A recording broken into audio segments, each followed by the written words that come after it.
Clay canes. Everyone is so intrigued with clay canes, and at a glance, they can look rather difficult and a bit overwhelming, but they're really not. I want to show you how to make the Jellyroll cane. The Jellyroll cane is one of the most simple and basic techniques for cane making, and if you get that right, the chances are you'll be moving up to complex canes in no time. The word cane just means that a two-dimensional design is embedded in a three-dimensional rod, and the design goes all the way through end to end. You can use slices from your cane to embellish jewelry pieces, pendants, earrings. You can make beads and string them in bracelets. One of my favorite projects is to cover Bic pens with cane slices because you can make 100 of these at a time and just give them away to all your friends. So with that said, let's get started on the jelly roll. For jelly rolls, I always like to pick two really contrasting colors of clay. That way, when the colors are all rolled up inside each other, they really bounce off one another really well, and you can clearly define the two colors from each other. I've chosen this Granny Smith color in black. So first, I'm going to start by rolling my clay through the clay conditioning machine on the thickest setting. I've got two nice sheets about the same size, and then I'm going to cut a lead edge in my black. Now you'll want to determine which color is going to be on the outside of the cane. And I like to put my dominant color on the outside, in this case black. Also trim a lead edge on your inside color. Layer your inside color over the black and leave at least 1/8 of an inch, if not more, here on the black sticking out past the edge of the green. Then I'm going to trim the edges with my rigid blade.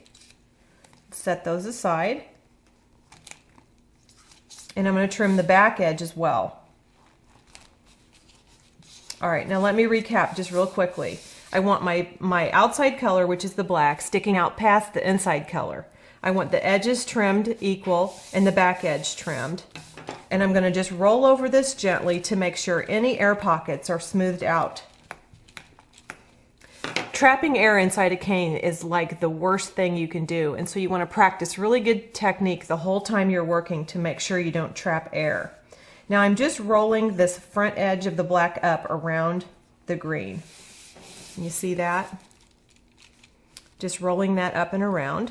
Now I'm going to bring this back toward myself so I can work really carefully. And go slowly and just roll the black up inside the green. Here's where you're practicing good technique to make sure you're not trapping air bubbles or air pockets between the colors. Go slowly at first, and once the roll gets bigger, then you can actually start to use your hand to roll it up. And it'll go a little bit faster. Okay, voila. All right, now I want to go ahead and smooth that gap down between the outside edge and the cane itself. Okay, now this is a rather large cane, and as you can see, that would make some pretty huge beads, probably not what we had in mind. So what we can do with a clay cane like this is reduce it, and reducing is the simple process of stretching the cane out this way while keeping the design image intact inside. This too needs to be done very carefully. I always work from the inside of the cane and work out. That way you're always pushing any air that could be trapped in there out toward the edges. And you'll feel as you're going along reducing the cane that it starts to feel quite a bit softer and the clay starts to move quite a bit quicker. Once this happens, you can start rolling the cane on the work surface in front of you. I always start from the middle and roll to one end. I even flip my cane over and always start in the middle and work to one end. Here again, you want to always reduce cane slowly, take your time, and keep the cane an even size and consistency. Once I've gotten to about this point, what I like to do in my studio at home is I'll actually cut my cane in half, and I'm rolling this back and forth because the clay is quite warm, the lighting is quite warm, I'm quite warm, and if I just press right down through the cane, I'll probably deform it like so. So you saw how I just took that sawing motion and rocked back and forth. That's a good way to cut a round cane.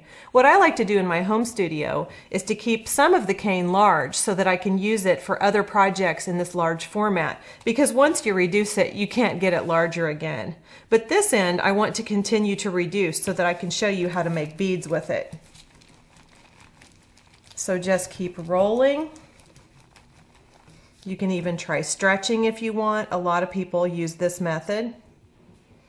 And it comes down rather quickly.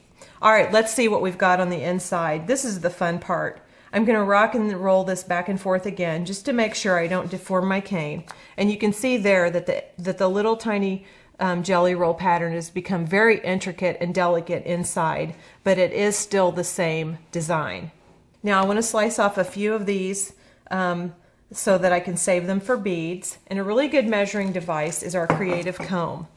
I like to lay my cane right on these increments, these raised incremental markings on the creative comb, and I'm going to use the 1/4 inch side. This makes little markings in the top of my cane. I just lay it on top and just very gently press it down. Then when I lift it back up, you can see the little measurement markings are there. That helps me make a series of beads all the same thickness, which is really important for a nice looking piece of jewelry. Say if you're going to make a bracelet or a pendant, you want your beads to all be the same thickness. Now just like all the other projects we've talked about today, once I cut something through with the super slicer, I always like to smooth the edge just by pinching or finger buffing around to give it a really finished look. Well, that's the Jelly Roll cane, and I hope that you'll try it with lots of different colors, lots of different combinations, and practice making Jelly Roll canes because they are the basic technique that you'll need to move on to complex canes. I'd like to take a minute to show you how to turn these beautiful canes you've made into some simple beads. Take your creative comb and mark the increments that you want for the thickness of the beads, and use your super slicer to cut down through the cane. Now you can pre-drill these or poke holes in them before you bake. That way you don't have to worry about it afterwards. Take the 2mm pointer and gently with a drilling motion push through the bead. Once the tip comes out the other side, just gently turn it around and poke the needle back through to make sure the hole is clear and neat. Now you're ready to bake these at 275 for 15 minutes.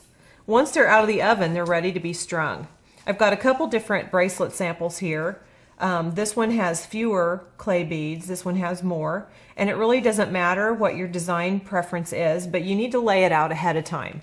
So for this next bracelet, I'm going to string just a series of Jelly Roll canes on an elastic cord with some simple black beads.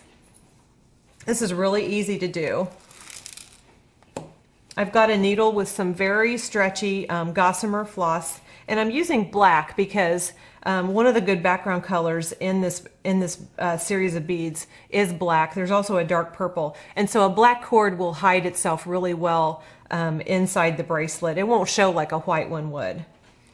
And what I like to do is stick the knotted end around my pinky and pick up my first bead with the needle. Then I have a little tray here of black E-beads. An E-bead is slightly bigger than a seed bead. And I want to put about 3 or 4 E-beads in between each clay bead. String your next clay bead and continue with 4 more beads. It's a good idea to make sure that the beads you use will fit over the size needle that you have. Okay, and then you want to just continue in that method until the entire bracelet is strung. An average size bracelet is about 7 inches for a woman's arm, or about 6 inches for a child. So you want to continue in this pattern until you've filled up 7 inches. Then just tie off a knot, and then you can pull the knot back inside one of your clay beads to hide it. This would make a really neat little series of bracelets that you could wear gathered up all in one arm for a cute look.